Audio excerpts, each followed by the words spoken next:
ভয়াবহ যান দুর্ঘটনা, লরি ও ইলেকট্রিক অটোর মধ্যে সংঘর্ষে মর্মান্তিক মৃত্যু 4 জনের, আহত হয়েছেন 2 জন।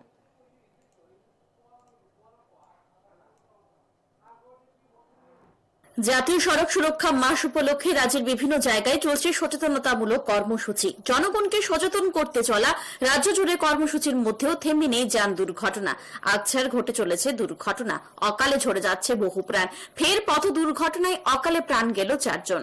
নিহতদের মধ্যে রয়েছে মহিলাও। শুক্রবার ঘটনাটি ঘটে কুমারঘাট থানাধীন সিধংছড়া এলাকায়।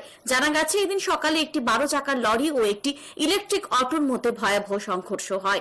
এতে অটোটি দুমড়ে মুচড়ে যায়। স্থানীয় লোকজন ও দমকল কর্মীরা দ্রুত অটোতে থাকা যাত্রী সহ চালককে কুমারঘাট হাসপাতালে নিয়ে যায়। সেখানে কর্তব্যরত চিকিৎসক 2 জনকে মৃত বলে ঘোষণা করে দেন। বাকি 4 জনকে ঊনকোটি জেলা হাসপাতালে রেফার করেন। জানা গেছে, পথে আরো 2 জনের মৃত্যু হয়েছে। ঘটনায় নিহত হন অটো চালক ভাস্কর গোস্বামী, কাঞ্চন চাকমা, হরিশঙ্কর দেবব্রতা ও গিরিমিলি চাকমা সহ 4 জন। 3 জন মহিলা আছে জানতে তো যাবার মানে উদ্দিষ্ট এরপরে আমার নিজের গ্রামের গাড়ি লইয়া কোমরটা খুঁজে আছে। এরপরে এখানে গাড়ি পাল্টাইছে, গাড়ি পাল্টাই এখানে কোন গাড়ি জানি উঠছে এটা জানতে পারতাম না।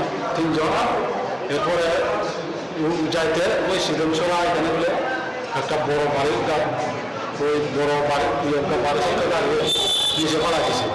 কি গাড়ি লোকে হয়েছে সমস্যাটা? ওই বড় গাড়ি আর কি, তা তো আমিও দেখছি না। 12 চাকার গাড়ি। এদিকে ঊনকোটি জেলা হাসপাতাল থেকে গুরুতর আহত যাত্রা পথি চাকমাকে জিপিতে রেফার করা হয়েছে। অপর আহত মায়েরানী দেবনাথকে শিলচরে পাঠানো হয়েছে। ঘটনায় অভিযুক্ত লরি চালক পলাতক। পুলিশ মামলা নিয়ে তদন্ত চলছে। Bureau report, news today.